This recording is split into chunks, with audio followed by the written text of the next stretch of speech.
Bismillahirrahmanirrahim. Tentera musyrikin mengatur persiapan. Abu Sufyan bin Harb yang menjadi panglima tertinggi tentera musyrikin kafir turut mengatur kedudukan tenteranya. Sayap kanan dipegang oleh Khalid bin Al-Walid dan sayap kirinya diberi kepada Ikrimah bin Abu Jahal, anak Abu Jahal. Dua-dua ni akhirnya masuk Islam. Ini cerita masa dia kafir. Tentera berjalan kaki dipimpin oleh Sufyan bin Umayyah. Manakala pasukan pemanah dipegang oleh Abdullah bin Abi Rabi'ah. Bendera di bawah kelelaan Bani Abdul Dar yang pegang bendera. Kabilah Abdul Dar. Abu Sufyan juga telah menghantar seorang pengintip ke dalam barisan tentera Islam. Jatuh spy dia, pengintip. Dengan tujuan untuk memperandakan barisan tentera Islam. Untuk meniupkan daya propaganda. Berita-berita yang boleh merosakkan sah Jamaah Islam dan perjuangan Islam. Pengintip yang ditugaskan ialah seorang munafik yang dikenali sebagai Abu Amir Ar-Rahib. Seorang Madinah, nama dia Abu Amir Ar-Rahib. Ar-Rahib ini ialah makna dia lebay, tok lebah tapi munafik. Rahib ini ahli ibadat kerana dia berasal agama Kristian, agama Kitabi.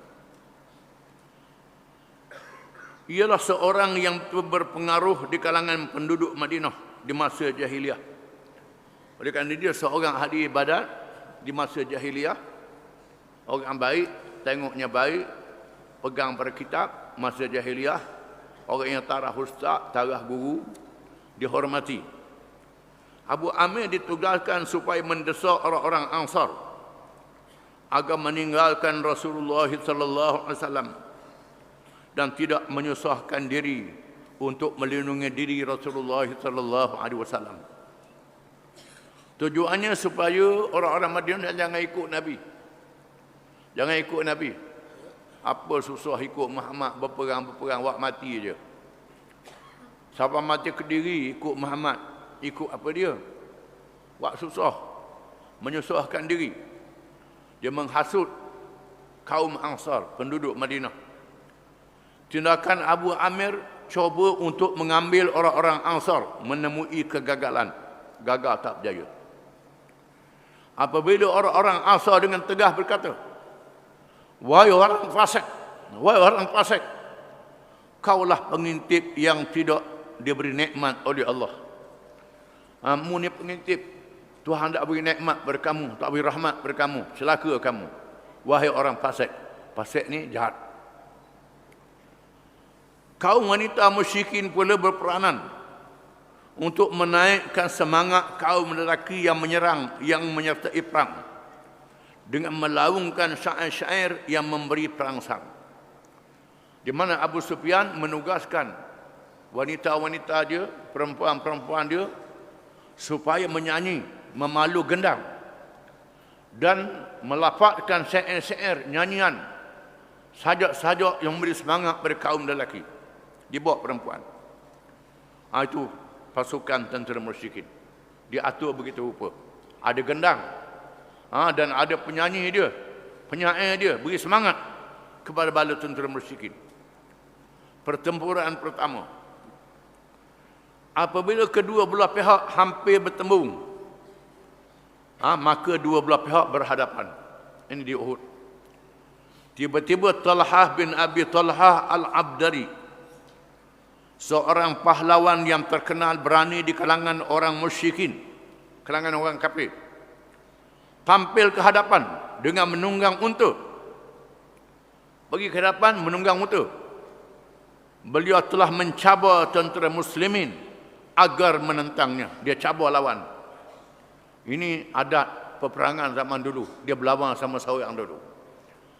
Di mana Talhah bin Abi Talhah Al-Abdari dengan mengundang unta, menunggang unta, naik unta, pergi ke depan, cabar. Siapa dia yang sanggup lawan dia? Cabaran tersebut disambut oleh Az-Zubair, Zubair bin Al-Awwam radhiyallahu anhu, dengan melompat ke atas unta Talhah, dengan bertempur di atas belakang unta, berlawan di atas belakang unta. Az-Zubair akhirnya berjaya menumbangkan Talhah ke tanah dan membunuh pahlawan musyrikin. Dan pertempuran yang pertama, tentera Islam berjaya membunuh pahlawan musyrikin. Az-Zubair bin Al-Awwam radhiyallahu anhu. Rasulullah sallallahu alaihi wasallam yang menyaksikan perlawanan yang menarik itu terus bertakbir bila Az-Zubair memenangi perlawanan tersebut, dan disambut dengan takbir oleh seluruh tentera muslimin. Melihat Zubair berjaya membunuh lawannya, Nabi bertakbir dan sahabat-sahabat bertakbir. Seterusnya bagi dia berkata, sesungguhnya tiap-tiap Nabi ada pembantu yang setia kepadanya.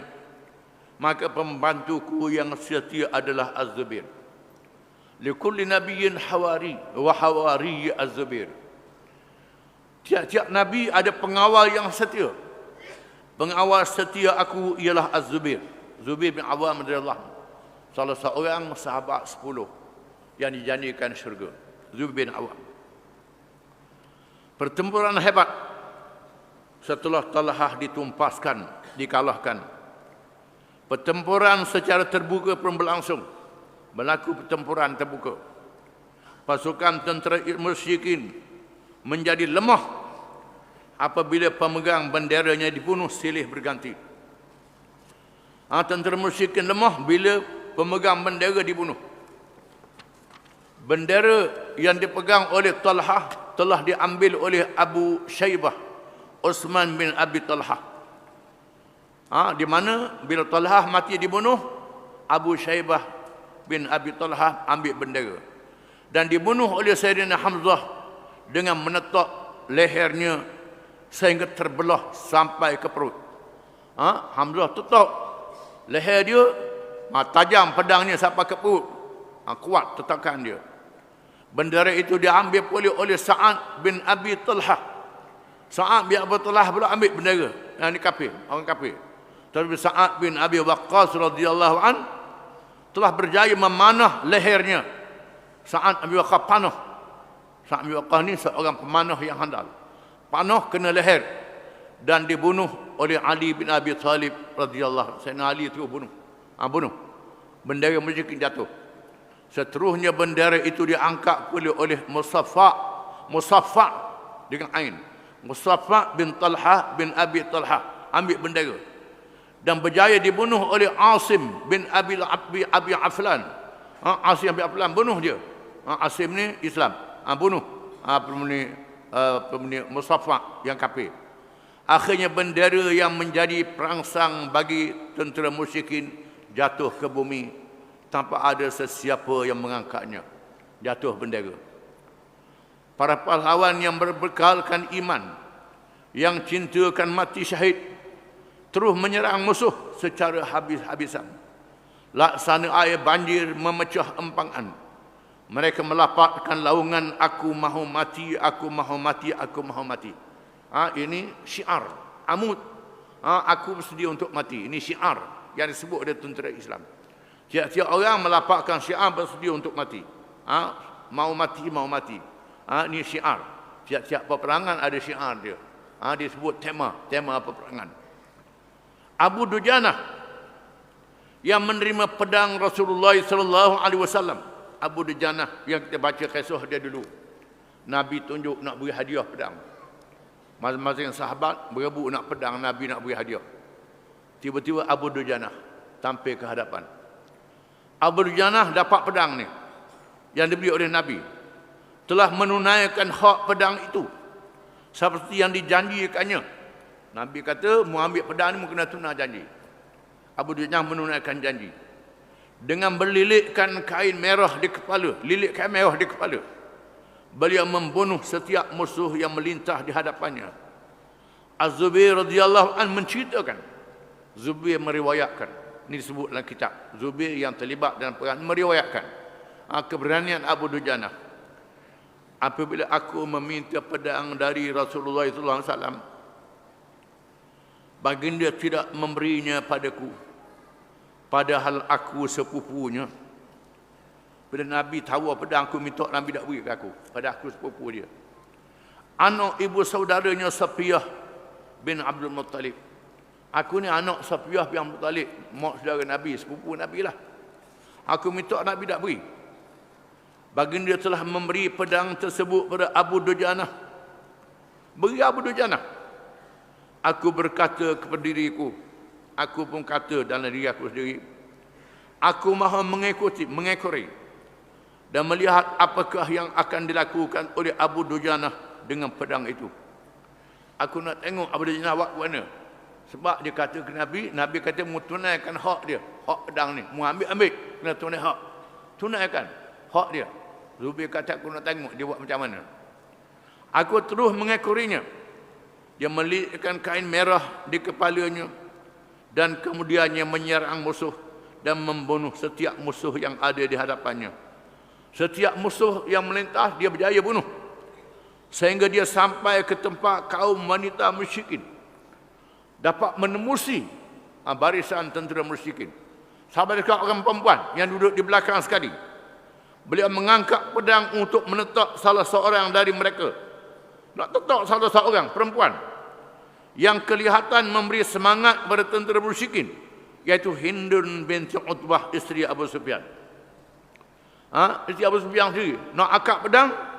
Abu Dujanah tidak mengenalinya dan menyangka dia lelaki. Ingat lelaki. Tetapi bila Hindun bertempik, dia tidak jadi menetaknya.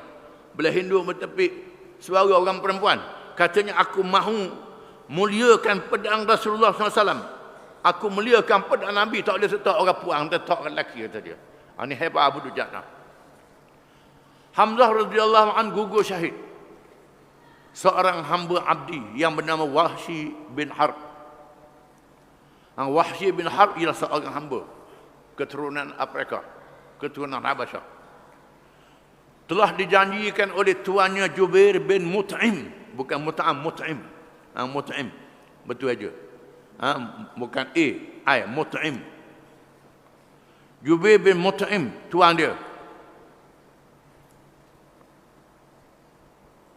akan dimerdekakannya seandainya dia dapat membunuh Hamzah radhiyallahu anhu, bapa saudara Rasulullah sallallahu alaihi wasallam, yang telah membunuh bapa saudaranya Tu'aimah Adi di perang Badar. Pak dara dia mati. Pak dara kepada Jubair bin Mut'im. Dia nak tutup bela, dia upah Wahsy bunuh Hamzah. Wahsy ialah seorang hamba yang mahir melontar tombak. Wahsy ini seorang pelontar lembing yang bijak. Pelontar lembing yang bijak. Dan menyertai perang semata-mata untuk membunuh Hamzah. Dia masuk perang Badar semata-mata nak ambil upah, nak bunuh Sayyidina Hamzah, bukan nak bunuh orang lain. Dalam peperangan itu dia tidak menghiraukan orang lain. Dia tak hirau orang lain, tetapi mencari Hamzah bagi mendapatkan peluang untuk menikam curi dari belakang, di balik pokok-pokok dan batu besar. Tujuannya bunuh Hamzah. Bersinul balik pokok, nak lancar lembing, tikam curi. Akhirnya dia mendapat peluang yang dicari ketika Hamzah sedang bertempur dengan Simak bin Abdul Uzza. Hamzah sedang bertempur dengan Simak bin Abdul Uzza. Setelah Hamzah berjaya membunuh Simak, tombak Wahsy telah mengenai perutnya sehingga terburai keluar. Walaupun dalam keadaan tenat, Wahsy berjaya melontar lembing, tikam curi dan tembus perut Hamzah, terburai perut dia. Beliau berjalan menuju ke arah Wahsy, tapi tidak berdaya berbuat apa-apa, lalu dia gugur menyambut panggilan ilahi sebagai penghulu syuhada. Wahsy mengambil tombaknya yang berlumuran darah, pulang ke Mekah untuk memerdekakan dirinya. Wahsy balik ke Mekah dengan lembing melonggar, tunjuk ke tuan dia, aku bunuh dah, merdeka. Wahsy ini ada hadis Nabi bersabda, innallaha yadhhak Al-qatilul maqtulu fil jannah.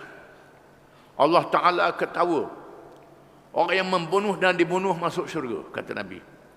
Macam mana pula yang tukang bunuh masuk syurga, yang kena bunuh masuk syurga? Iaitulah Wahsy.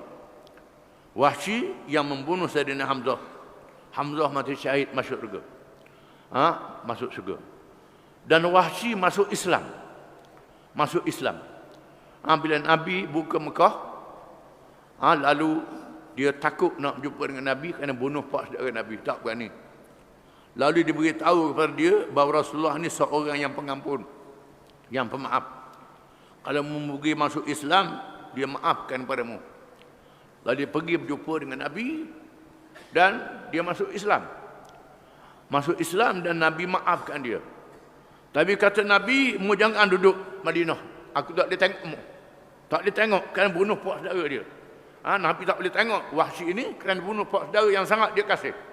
Tapi Wahsy berunduk dan Wahsy-nya membunuh Musailamatul Kadzab, iaitulah orang yang mengaku jadi nabi dalam peperangan murtad zaman Abu Bakar radhiyallahu anhu. Wahsy. Ini hadis ni nafsirkan. Walaupun sehingga Allah dan Rasulnya telah syahid, tetapi tentera Islam terus dapat menguasai peperangan itu. Walaupun Sayyidina Hamzah tidak ada, tentera Islam boleh menguasai keadaan. Di antara para mujahidin yang bertempur itu ialah seorang pemuda yang baru berkahwin. Ketika baru sahaja berbulan madu dengan isteri yang dicintainya, tiba-tiba kedengaran seruan jihad di medan perang Uhud. Tetapi dia lebih cintakan Allah dan Rasulnya, baru kahwin. Lalu terus menyambut panggilan jihad dan tidak sempat mandi junub, tak sempat mandi wajib, baru kahwin. Pemuda itu ialah Hanzalah bin Abu Amir. Hanzalah bin Abu Amir, yakni Abu Amir Al-Fasiq yang munafik tadi. Ayah dia munafik, anak dia Islam. Anak dia Islam. Walaupun ayahnya munafik, tetapi dia tetap menjadi orang yang beriman, yang setia dengan Rasulnya.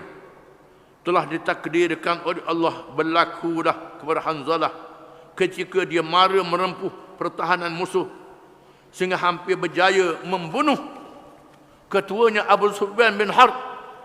Tetapi Allah telah mengurniakan kelebihan syahid padanya, mati syahid. Hanzalah ni kita baca kisahnya ialah mayat yang dimandikan oleh malaikat. Malaikat kata aku tengok, Nabi kata aku tengok malaikat memandi Hanzalah. Kerana dia tak mandi wajib. Mandi Hanzalah, dimandi oleh malaikat. Ini di antara peristiwa yang berlaku dalam perang Uhud. Tentera pemanah ditugaskan mengawal bukit, menjalankan tugas mereka dengan berkesan. Apabila mereka berjaya memanah dan menggagalkan 3 kali usaha tentera musuh yang dipimpin oleh Khalid bin Al-Walid dan Abu Amir Al-Fasiq untuk menyerang dari belakang, di mana tentera pemanah yang ditugaskan oleh Nabi supaya bertahan di belakang di bukit pemanah. Kalau kita pergi di Bukit Uhud, ada bukit kecil dekat Bukit Uhud. Bukit Uhud ada bukit kecil, itu bukit pemanah. Tapi malangnya kerajaan Saudi dia tak jaga tempat-tempat sejarah ni. Dia sodok dengan bulldozer. Jadi punah, dia biarkan orang mendirikan bangunan-bangunan di situ. Kerana pada anggapan dia tempat sejarah ni bid'ah. Bid'ah belaka. Bid'ah ni bid'ah. Jadi dia ada bukit kecil. Bukit kecil ni duduk hampir Bukit Uhud, itu jadi markah tentera pemanah. Di mana tentera pemanah berjaya menghalau 2 kali percubaan tentera berkuda musyrikin untuk serang dari belakang. Di mana dekat situlah markah besar Nabi dan sahabat-sahabat yang memimpin tentera duduk di markah besar. Tentera muslimin terus dapat menguasai keadaan walaupun pahlawan musyrikin berhempah pulas untuk menyelamatkan keadaan tetapi gagal. Bendera yang tumbang tidak dapat diambil lagi. Akhirnya barisan tentera musyrikin lain bertempiaran dan Allah memberi pertolongannya kepada tentera Islam. Cita-cita kaum musyrikin untuk membalas dendam telah hancur berkecai. Kalah tentera musyrikin dalam perang Uhud ni. Hancur berkecai. Pasukan memanah melakukan kesilapan. Pasukan pemanah buat kesilapan. Barisan tentera musyrikin yang bertibaran lari meninggalkan medan pertempuran telah meninggalkan harta-harta mereka. Oleh kerana perangai orang musyrikin ni nak suruh semangat berperang, dia bawa harta. Bawa barang berharga di samping unta, kambing-kambing letak belakang supaya ada semangat mempertahankan harta. Bila mereka berundur, mereka meninggalkan harta-harta di belakang. Meninggal, larikan diri. Apabila melihat para tentera Islam berebut-rebut mengambil harta, hak yang ada dibiki, hak lain kejar musuh. Hak duduk situ pun barang yang orang musyrik tinggal. Barang dia, pun buku harta. Pasukan pemanah yang berada di atas bukit tidak dapat mengawal perasaan. Hak duduk atas bukit, Nabi pesan jangan tinggal bukit ini. Walaupun jadi jangan tinggal bukit ini. Nabi kata, ini penting. Bila tengok kawan-kawan bawah duduk kutip barang orang tinggal ni, harta, barang, menyebabkan mereka tak tahan. Ada di antara mereka telah berkata, itu dia harta rampasan. Mari kita pergi mengambilnya. Sahabat-sahabat kita telah menang, kita dah menang dah. Ketua pasukan memanah Abdullah bin Jubair radhiyallahu anhu yang mengambil berat tentang perintah Rasulullah sallallahu alaihi wasallam telah menegaskan kepada mereka, apakah kamu telah lupa perintah Rasulullah sallallahu alaihi wasallam? Lupa perintah Nabi. Rasulullah dah pesan jangan tinggal tempat ni, kata ketua mereka. Tetapi kebanyakan mereka tidak mempedulikan ucapan itu kerana merasakan bahawa mereka telah menang. Kita menang tak apa dah. Ni godaan harta benda. Kita dah menang dah, harta dah ada, berebut harta, tinggal tugas. Ni bahaya. Zaman lain ni pun serupa lah juga. Dia berebut ke benda ni, lupa pada tanggungjawab kita mempertahankan Islam. Ini penting. Jadi perang Uhud Allah Ta'ala ajar ke kita, kena faham. Jangan bila sudah menang, tengok harta tinggal, kewajipan perjuangan. Balah pula berebut harta. Akhirnya sebahagian besar dari tentera pemanah telah meninggalkan bukit itu untuk mengambil harta rampasan perang. Meninggalkan Abdullah bin Jubair bersama 9 orang tentera Islam. Tinggal 9 orang. Jumlah tentera yang turun ialah 40 orang. 40 orang sama sekali. Tentera yang turun tinggal 9 orang. 9 orang nak jadi apa? Khalid bin Al-Walid yang mengepalai tentera berkuda musyrikin sentiasa mengintai peluang, mengambil kesempatan membuat serangan kilat. Khalid bin Walid yang menunggang kuda, pasukan dia mengintai. Tentera pemanah sudah meninggalkan tempat. Serangan yang pantas telah menggugurkan Abdullah bin Jubair dan 9 orang tentera yang bertahan di bukit itu. Khalid dengan tentera berkuda terus menyerang dan membunuh 9 orang, gugur syahid, mempertahankan bukit. Serangan yang telah berhenti itu mula kembali dan bendera tentera musyrikin diangkat semula. Orang yang berunduk dilaung supaya berpaling menyerang semula. Keadaan sungguh mencemaskan ketika Rasulullah SAW dikawal oleh beberapa orang sahabat saja. Yang ada di markah beberapa orang sahabat saja. Musuh sudah datang. Di saat-saat yang begitu genting, Rasulullah SAW mempunyai pilihan. Sama ada berundur menyelamatkan diri dan terus berjuang. Ada 2 pilihan. Sama ada berundur menyelamatkan diri, ambil langkah baru atau berlawan. Rasulullah SAW telah membuat pilihan kedua, iaitu terus berjuang. Sambil melaungkan kepada para sahabat, marilah kepada aku, mari padaku, aku Rasulullah, mari sini, aku Rasulullah. Halumma ialah ana Rasulullah. Laungan Rasulullah didengar bukan saja oleh kaum muslimin, tetapi juga oleh tentera musyrikin. Bila dengar suara Nabi, orang Islam tak apalah dengar, orang musyrikin dengar. Dengar suara Nabi, tahulah Nabi duduk situ. Dia tahu Nabi duduk situ, menyebabkan mereka melancarkan serangan bertubi-tubi ke arah Rasulullah sallallahu alaihi wasallam. Sallallahu alaihi wasallam hanya dikawal oleh 7 orang sahabat dari kalangan Ansar. 7 orang sahabat kalangan Ansar. Dan 2 orang dari kalangan Muhajirin. 7 Ansar dan 2 Muhajirin. 9 orang saja yang kawal Nabi pada masa itu. Berpegangkan sabda Rasulullah SAW yang bermaksud, sesiapa yang berperang bersama-samaku, maka dia bersama-samaku dalam syurga. Nabi kata, barang siapa yang perang dengan aku, masuk syurga hari kiamat. Seorang demi seorang, para sahabat kalangan Ansar gugur syahid. Sehingga yang ke-7, iaitu Yazid bin As-Sakan, rebah kerana luka parah. Namun begitu dia tetap mempertahankan Rasulullah sehingga dia gugur syahid. Dibantalkan kaki Rasulullah SAW. Syahid atas kaki Nabi, kepala kaki Nabi. Setelah orang yang ke-7 gugur syahid, tinggal lagi 2 orang sahabat mempertahankan Rasulullah SAW, yaitu Talhah bin Ubaidillah dan Sa'ad bin Abi Waqqas radhiyallahu anhu. Tinggal 2 orang. Walaupun hanya berdua, kekuatan dan keberanian mereka menyamai bilangan yang ramai. Tapi 2 orang ni hebat, boleh lawan ramai. 2 orang ni memang pahlawan yang hebat. Walaupun 2 orang boleh lawan orang ramai. Sa'ad bin Abi Waqqas yang pintar memanah telah melancarkan serangan panah yang bertubi-tubi ke arah musuh. Sa'ad yang terkenal dengan bijak memanah, menggunakan panah habis-habisan.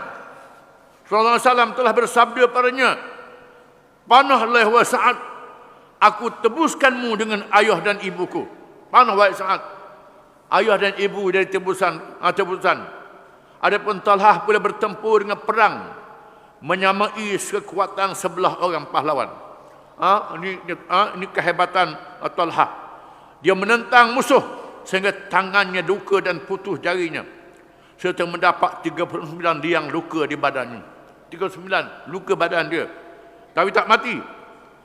Kepada beliau, kepada Talhah SAW bersabda, kalau aku menyebut Bismillah, nasib malaikat akan menjulangmu dengan diperhatikan oleh orang ramai.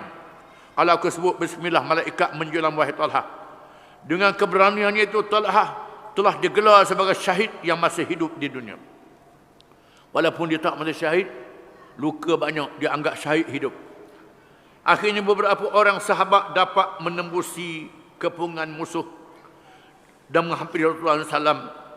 Akhirnya beberapa orang sahabat dapat datang mengawal Nabi. Orang pertama sekali sampai ialah Sayyidina Abu Bakar As-Siddiq radhiyallahu an. Diikuti oleh Abu Ubaidah, Mus'ab bin Umair, Ali bin Abi Talib, Sahal bin Hanif, Malik bin Sinan, dan juga seorang sahabat wanita, iaitu seorang sahabat perempuan, Ummu Imarah Nusaybah binti Ka'ab. Dia ke tempat Rasulullah SAW bersama-sama suami dan anak-anaknya. Walaupun luka dan kehilangan seorang anaknya, Nusaybah terus berjuang mempertahankan Rasulullah SAW. Anaknya Imarah telah dahulu syahid, anak dia syahid. Berpantarkan Nabi Rasulullah SAW, berpantarkan kaki Nabi SAW, telah mendoakan kerahmatan kepada Nusaybah sekeluarga. Dan Nusaybah telah menyahut doa itu dengan bertanya, "Ya Rasulullah, doakan kami sekeluarga bersamamu dalam syurga," kata Nusaybah. Lalu Rasulullah SAW menjawab, "Ya, kamu sekeluarga bersamaku dalam syurga," kata dia. Dapat kelebihan. Kita kena sedar di antara masa yang diperkenankan doa masa berperang dengan musuh. Yang doa follow Nabi bukan bangan. Antara masa berkenaan doa ialah lepas ibadat, lepas sembahyang, lepas puasa, masa berkenaan doa. Antaranya masa bertempur dengan musuh, masa berkenaan doa. Jadi Nusaybah suruh doa supaya dia anak-beranak masuk surga. Nabi doa anak-beranak masuk surga. Doa seorang Nabi dia terima oleh Allah Ta'ala. Abu Dujanah pula telah menjadikan belakangnya sebagai perisai bagi melindungi Rasulullah SAW, sehingga jasadnya menjadi sasaran panah dan mata pedang musuh. Abu Janah terus melindungi Nabi dengan tubuh dia. Sanggup dia Nabi dengan tubuh dia, sehingga nak panah kena belakang dia, kena tetakan musuh demi mempertahankan Nabi SAW. Inilah saat yang paling cemas dalam sejarah hidup Rasulullah SAW. Tentera musyrikin bertubi-tubi menyerang Rasulullah SAW dan mencari peluang untuk membunuhnya. Mereka cari peluang untuk bunuh Nabi sehabis-habisan, walaupun mereka tidak berjaya membunuh baginda. Rasulullah SAW telah patah gigi depannya, pipinya luka dan kepalanya berdarah. Sambil menyapu darah Rasulullah bersabda, bagaimanakah boleh selamat kepada kaum yang telah memecahkan muka Nabi mereka sehingga berdarah? Nabi kata. Serentak dengan itu Allah SWT menurunkan firman, laisa laka minal amri syai'un aw yatub alaihim aw yu'adzibahum fa innahum zalimun. Turun malaikat Jibril bertemu ayat. Tidak ada sedikit pun campur tangan di dalam urusan mereka itu, atau telah menerima, atau Allah menerima taubat mereka, atau mengazab mereka, kerana sesungguhnya mereka itu orang-orang yang zalim. Wahai Muhammad, mereka orang yang zalim. Menurut riwayat At-Tabarani, Rasulullah SAW bersabda pada hari itu, Allah sangat murka pada hari ini kepada kaum yang melukakan muka Rasulnya. Setelah diam, serta Rasulullah bersabda, Allah mahdi qaumi fa innahum la ya'lamun. Nabi berdoa, ya Allah, ya Tuhanku, berilah petunjuk kepada kaumku, sesungguhnya mereka melakukan demikian kerana tidak mengerti. Nabi sabar, minta Allah Ta'ala hidayah pada kaum dia sendiri yang mencederakan dia. Sementara itu Malik bin Sinan, salah seorang yang tinggal, yang mengawal Nabi, telah menghisap dan menahan darah Rasulullah SAW. Malik bin Sinan tahan darah Nabi dan menghisap darah Nabi. Isap darah Nabi. Bangun ni. Rasulullah SAW bersabda, sesiapa yang darahnya bersentuh dengan darahku, dia tidak disentuh oleh api neraka. Dapat kelebihan pada dia. Barang siapa darah dia bercampur darah aku, tak masuk neraka, Nabi kata. Ini kelebihan dia. Di saat yang cemas ini, Rasulullah SAW berjaya mencederakan sehingga membawa maut kepada seorang musuh yang bernama Ubay bin Khalaf. Apabila Ubay datang menyerang Rasulullah SAW, di mana tidak sempat para sahabat bertindak, tapi Rasulullah SAW telah berjaya menentangnya. Dalam perang ni Nabi bunuh seorang. Nabi lawan sendiri, iaitulah Ubay bin Khalaf. Dia bunuh Nabi dalam perang ni. Musuh menyebarkan berita palsu. Allah Ta'ala menurunkan ayat-ayat yang banyak dalam surah Al-Imran peristiwa ni. Antara firman Allah Ta'ala, itu sa'iduna wa la talwuna ala ahadin wa rasulu yad'ukum fi ukhrakum fa asabakum ghamman bi ghammin likay la tahzanu ala ma fatakum wala ma asabakum wallahu khabirun bima ta'malun. ثم أنزل عليكم من بعد الغم أمنة نعاسا يغشى طائفة منكم وطائفة قد أهمتهم أنفسهم يظنون بالله غير الحق ظن الجاهلية يقولون هل لنا من الأمر من شيء قل إن الأمر كله لله يخفون في أمر ما لا يبدون لك. Ingatlah ketika kamu berunduk sehingga tak berpaling ke belakang, dan Rasul mengenjuru kamu di belakang kamu, sila datang aku Rasulullah. Disebut tadi, aku Rasulullah. Kamu dalam keadaan sedih menerima pukulan itu, supaya kamu jangan berduka cita apa yang menimpa kamu, dan Allah Maha mengetahui apa yang kamu amalkan. Kemudian Allah menurunkan ke atas kamu rasa mengantuk sebagai satu keamanan. Allah tak jadikan setengah sahabat tu mengantuk sebagai suatu keamanan. Mari mengantuk, tengah-tengah begitu jadi mengantuk. Terlelap, kemudian jadi kuat balik. Ini pertolongan Allah Ta'ala. Setengah mereka menyangka dengan sangkaan yang buruk, sangkaan jahiliah, bila disebut Nabi sudah mati. Musuh menyebar berita palsu. Di saat yang genting ini tiba-tiba musuh menyebarkan berita tentang wafatnya Rasulullah SAW. Ada yang kebingungan dan tidak dapat bertindak untuk menentang musuh bila dengar Nabi mati. Bingung. Ada yang semakin bertambah semangat untuk mati syahid. Antara Anah bin An-Nadar, bukan bin An-Nadar, ada An-Nadar. Beliau telah menengking orang-orang yang kebingungan itu dengan katanya, apa yang kamu tunggu? Bila mereka terhenti dengar berita Nabi mati, tunggu apa lagi? Mereka menjawab, Rasulullah SAW telah dibunuh. Rasulullah mati dah. Anas menjawab, apa gunanya hidup selepas ini? Bangun, mari kita mati bersama-sama sebagaimana matinya Rasulullah SAW. Jangan, biar mati dengan Nabi, kata Anas bin An-Nadar. Dia kemudiannya menentang musuh sehingga gugur syahid. Seruannya telah memulihkan semangat sahabat untuk terus berjuang. Tersiar berita ini meredakan serangan musuh. Bila dengar Nabi mati, dia sabar tu menyebabkan musuh reda. Kerana sebahagian daripada mereka menumpukan kerja mencincang dan mengeluar mayat-mayat para syuhada untuk melepaskan geram. Keadaan ini memudahkan Rasulullah SAW bergabung dengan bala tentera yang berpisah darinya. Bila Ka'ab bin Malik melihat Rasulullah SAW masih hidup, dia terus melaung untuk memberitahu kepada para sahabat yang lain bahawa Rasulullah SAW masih hidup. Tetapi Rasulullah SAW memberi isyarat kepadanya supaya diam agar musuh tidak dapat mengetahui di mana baginda berada. Ka'ab bin Malik nak beritahu Nabi hidup. Nabi kata diam, jangan beritahu, siap. Perkara ini sangat penting bagi taktik peperangan dan menyusun langkah bertindak semula. Langkah untuk bertindak semula. Akhirnya 30 orang sahabat telah berjaya untuk bersama-sama Rasulullah SAW.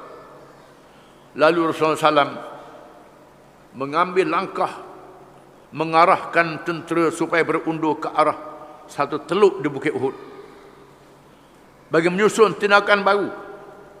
Lalu Nabi membawa sahabat yang bersama dengan dia yang jumlahnya 30 orang berundur di teluk Bukit Uhud. Jadi belakang Bukit Uhud ni dia curam, tak boleh naik macam kota belakang Bukit Uhud. Di depan dia datar boleh naik, belakang dia curam macam kota. Lalu Nabi pilih tempat yang berteluk di Bukit Uhud. Cara yang dia ambil berjaya untuk menyelamatkan keadaan. Ini satu strategi yang baik untuk menyelamatkan keadaan. Walaupun musuh cuba menghalangnya, Abu Sufyan dan Khalid bin Walid dan anggota pasukan mereka memintas untuk mengambil tempat yang lebih tinggi. Dalam peperangan zaman dulu berebut tempat tinggi. Tempat tinggi mudah nak serang musuh. Tetapi mereka gagal. Kerana Rasulullah SAW memerintahkan Umar bin Khattab dan beberapa orang sahabat di kalangan muhajirin memintas lebih awal dan memaksa pasukan musuh turun ke bawah bukit. Jadi puncak bukit dikawal oleh tentera Islam. Mencincang dan mengeluarkan mayat para sahabat. Apabila mereka sudah gagal untuk menghapuskan kekuatan bala tentera Islam, bahkan tidak berani lagi untuk terus menyerang. Tak berani nak serang musuh. Bila Nabi ambil kedudukan baru, tiba-tiba mereka mengambil peluang untuk bertindak ke atas orang-orang yang sudah mati syahid. Lelaki dan perempuan bersama-sama mengelar, mencincang dan mengiris mayat para syuhada dengan memotong hidung, telinga, kemaluan dan sebagainya untuk dicocok dan dibawa pulang bagi menjadikan kemegahan. Kerak telinga, kerak hidung, kerak kemaluan, cocok buat balik. Cincang mayat. Mayat Hamzah, bapa saudara Rasulullah SAW, di mana Hindun binti Utbah, isteri Abu Sufyan, membelah dada dan mengambil hatinya untuk ditelan kerana terlalu geram, tetapi tidak berjaya melakukan sepenuh kehendaknya kerana Allah tidak mengizinkan kerja demikian. Tak izin oleh Allah Ta'ala. Abu Sufyan mencabar apabila tentera musyrikin mengambil langkah untuk berundur. Abu Sufyan naik ke atas bukit dan melaung. Adakah Muhammad masih ada? Abu Sufyan panggil, Muhammad masih ada? Mereka diam, tidak menjawab. Abu Sufyan memanggil lagi, adakah anak khalifah Abu Bakar masih ada? Mereka juga diam. Abu Sufyan memanggil lagi, adakah Umar masih ada? Mereka juga diam.